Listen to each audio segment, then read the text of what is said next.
This video is not going to be any like crazy value video. I'm going to tell you like 5 tips to achieve this. This is going to be more of a life update if anyone's interested in my journey and how I'm finding like life nowadays. So if you don't know me, I am a student studying in the UK. I'm studying in one of the best schools in the UK. And I take 4 of the hardest A levels, which is further maths, physics, and computer science, A level. I'm also an aspiring bodybuilder. I have this YouTube channel, I have a job, and I also have a social life, believe it or not. And I just want to tell you how life is going in general, how I feel about A levels, how I feel about like juggling all of these, how I feel about consistency. And if you're interested, watch along, get a cup of tea and watch along. I'm just going to be talking and yapping in front of the camera for a bit. And if you can't be asked and you just want to hear me speak, come along, watch this video. If you have an exam, go revise for that exam. I'm not taking the blame. When you come onto my video and ask or tell me that you got a grade 2 or a D because of me, it's not my fault. But this is how life is going. So right now we are in the final stages of year 12. I have my end of years, I think, in 4 weeks, which is very, very scary because I haven't like processed.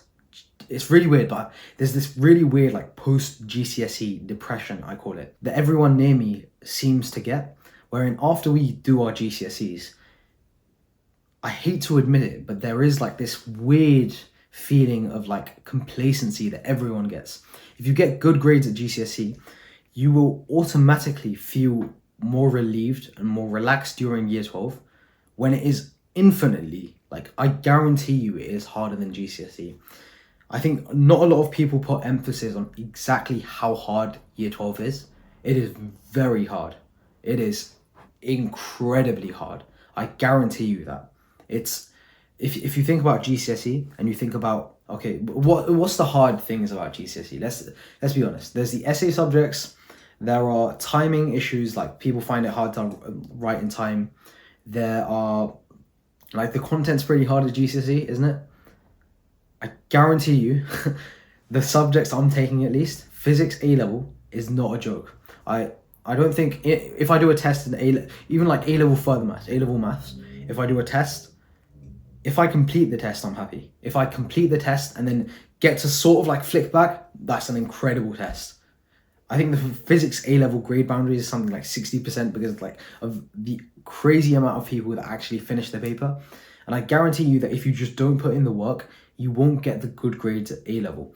A levels are all about practicing in the correct way, in the correct manner, and you do have to have belief in yourself. You can't just like do the weird revision activity you do at GCSE and expect to get the good grades at A level, because it just doesn't work. I've seen the fall off of so many people because they used to make like weird revision activity like guides, and it just doesn't work at A level because every single day you're learning so much content, especially if you're taking 4 subjects.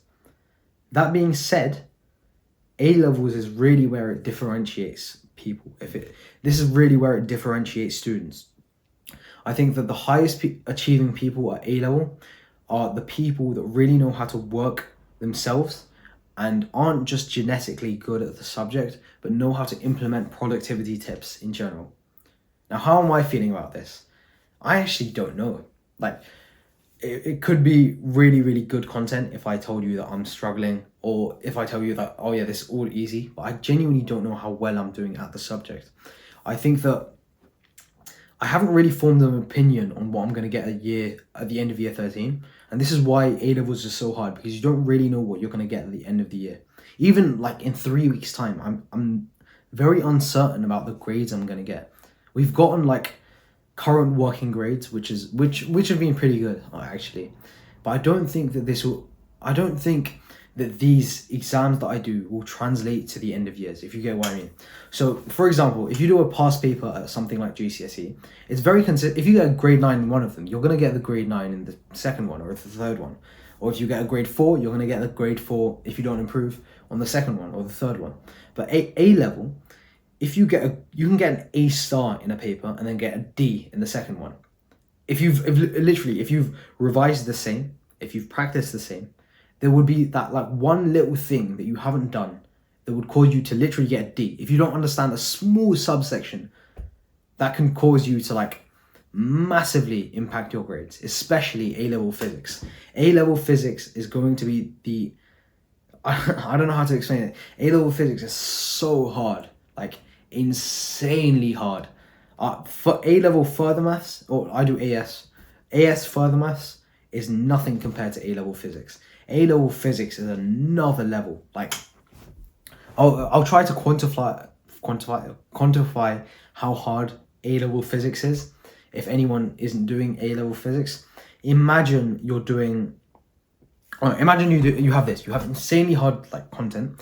You have stuff about like quantum physics. You have to memorize like weird new concepts. But not only that, the exam is very time pressured. It will be lucky if you finish the exam. And also the questions aren't consistent. You can do a practice paper and you can get like pretty much all the questions correct. And the exam comes along and the questions are nothing like the actual exam. They're nothing like the things you've practiced in class or you've done at home. And I think that I can't really give advice to this. If I can understand how to achieve good in A-level physics, I will give advice. But I do see people online, like I do see some like study YouTubers give advice on A-levels when they haven't done them. And I think this is a bit hypocritical because if you haven't done the subject, I just wouldn't feel good about giving advice to other people who are gonna follow the tips. Like I see these people who are in year 12 or year 13 giving advice on how to get an A star in A-level chemistry when they haven't done A-level chemistry. And I just think about like how hypocritical it is, because like people are going to be following that advice, and if you yourself don't get the good grade, then at least at least experience the feeling of doing the exam and then give the advice. Even if you don't get an A star, you can title a video how to get an A star and then not get the A star, but like bring in your own personal experience. But if you don't have the personal experience, it's really hard to make a video on that. I know that's like a really weird side tangent, but yeah, essentially A levels are pretty hard. I've been revising for them sporadically. Honestly, I've worked harder at the end of year 11, I think, than I have in year 12. Not because I don't value grades as much, just because I think that in year 11, because it's your first public exams, it's your first like big exams, you're very, very stressed, you're very, very pressured. But when it comes to year 12, if you're like, at least like me, the stress goes away. Like the stress doesn't completely go away, but like you see yourself slacking, you see yourself missing some days. And this is what I really need to bang out for the next 4 weeks coming into my end of years. As you know, your end of years are very, very important when it comes to universities or stuff. And getting good end of years is something I really want to do. And if I can just pattern it down now and start revising like very, very hard from now on, I think that I will achieve good grades. Again, I have something called the 5 a.m. club, which is that I intended to wake up every day like really early, not exactly at 5 a.m, but like quite early, and then do some work in the morning. And I've been going, honestly, inconsistently to this. I've joined like some of the sessions, but then sometimes I just don't wake up in the morning, or you have like those random like periods in life where you just can't. And I think I had that like sort of rut around 2 weeks ago where I was really like unproductive and stuff. And I think you shouldn't do this. But yeah, from now on, 4 weeks out, I think that I can really pattern my end of years and get good grades if I just put in the work. And if anyone else is doing exams, 4 weeks is plenty. You can do a lot in 4 weeks. I've done more in less time. So yeah, if you're stressed out for the end of years, or like stressed out for your GCSEs, don't worry. If you just put in the work, everything should be fine. If it's not, then fair enough. You have another experience to work from. This is another thing I've really realized, that if you fail at something, it's not the end of it. Like failure right now, at least, we're pretty young. Like if you want to be successful in the future, failure is a prerequisite to it. Failure is something you have to go through in order to become successful in the future. And if you don't go through the process of failing something, maybe your A levels or your exams or something, then you will never get the experience. You would never get the life lesson that you need to go forward.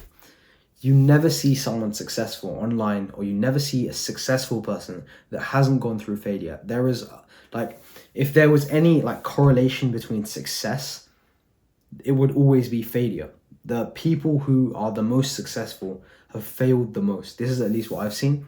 So even if you don't like get the grades you want, if you give it your best shot, you will get a life lesson from that. There's something really, really enlightening about doing the best you can at something, and then not getting the grade, because now it's a fair trial. Now it's like in science we call it a fair trial. Now you have all the factors aligned. You know exactly. Now you know that at least you haven't slacked off, so you know that you've put in your effort. But now there's probably something else that if you do some journaling or you do some like self-reflection, that's why you haven't got the good grade.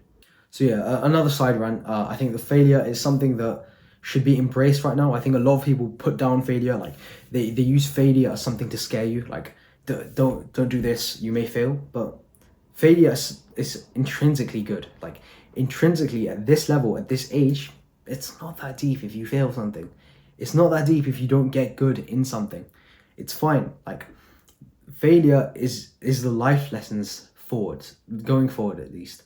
So yeah, just learn from your mistakes and then keep on going forward. Another thing I want to touch upon is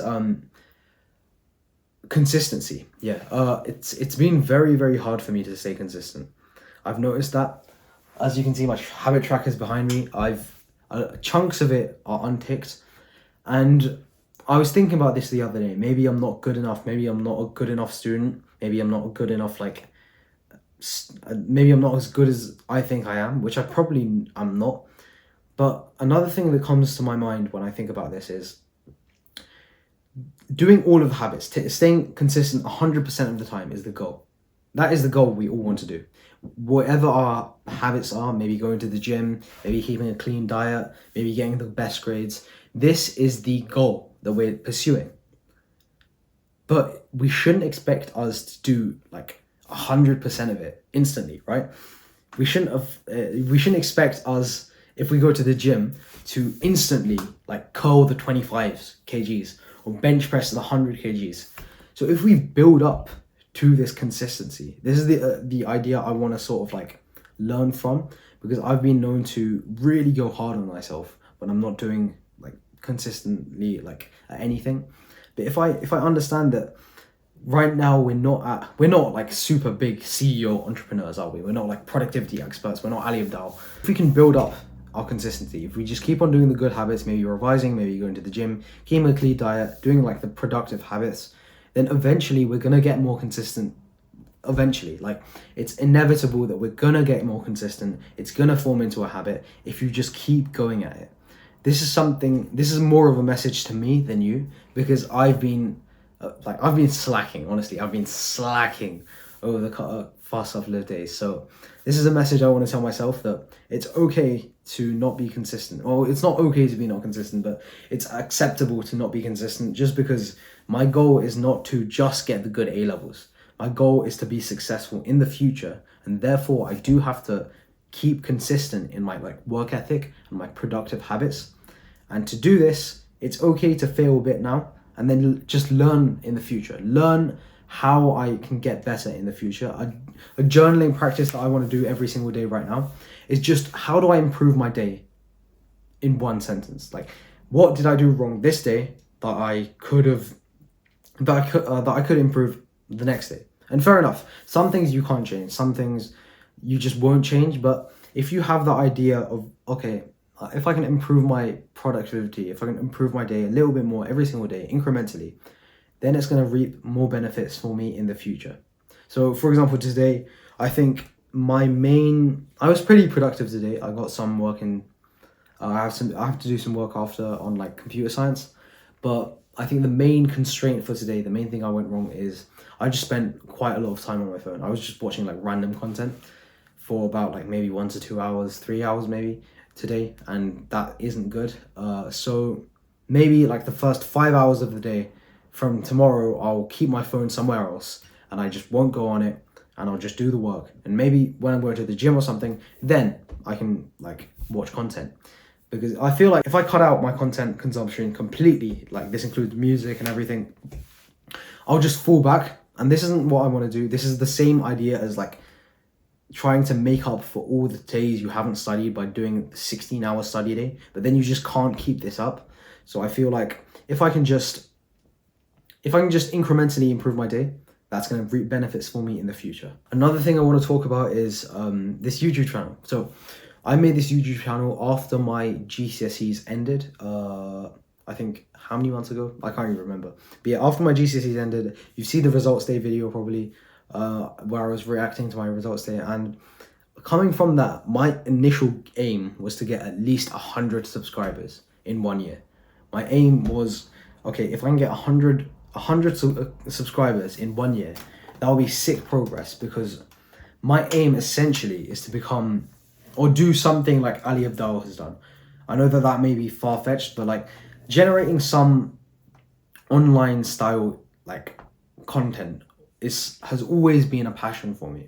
I've seen so many YouTubers online, and I've seen so many people post content online, and I've always like really wanted to do that in my heart.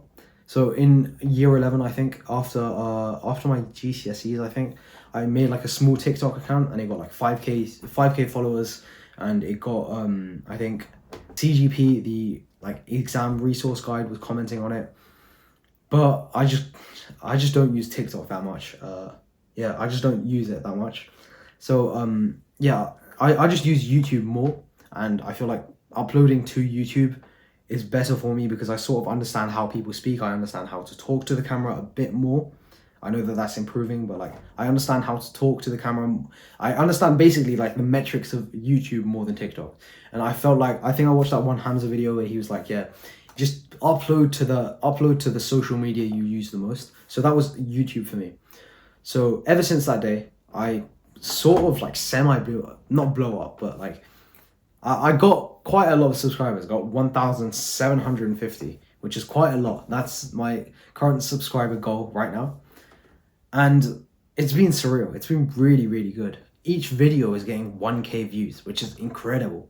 For the first 30 videos of any channel, getting 1k views is a lot. And I do understand that this is like sort of due to like exams and stuff, but if I can build my own community online, if I can build my own like YouTube subscriber count, it's just really sick. It's just really good, like sharing information that I've learned myself, sharing past experiences, how I've dealt with things, how I've dealt with like exams and stuff to my audience is a really, really cool thing that I can't wait to grow in the future. So when it comes to YouTube, my end goal is just to never stop. I don't think I'll ever stop recording these videos, just because of how therapeutic it is, and also just because of how like cool it makes me seem, just talking to a camera, and then this gets uploaded online and people actually see it.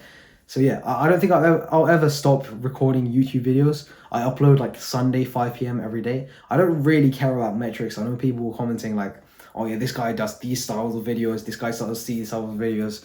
I think that I'm basically uploading the videos that have helped me the most in the past. So when I was a dumb little kid in year 10 or year 11, the sort of videos that I would mostly like love was when this guy sat down and just talked like the step-by-step guide, or like just talked on actual good information about a certain topic, whether this be academics or fitness, for a certain amount of time, and just gave me hope.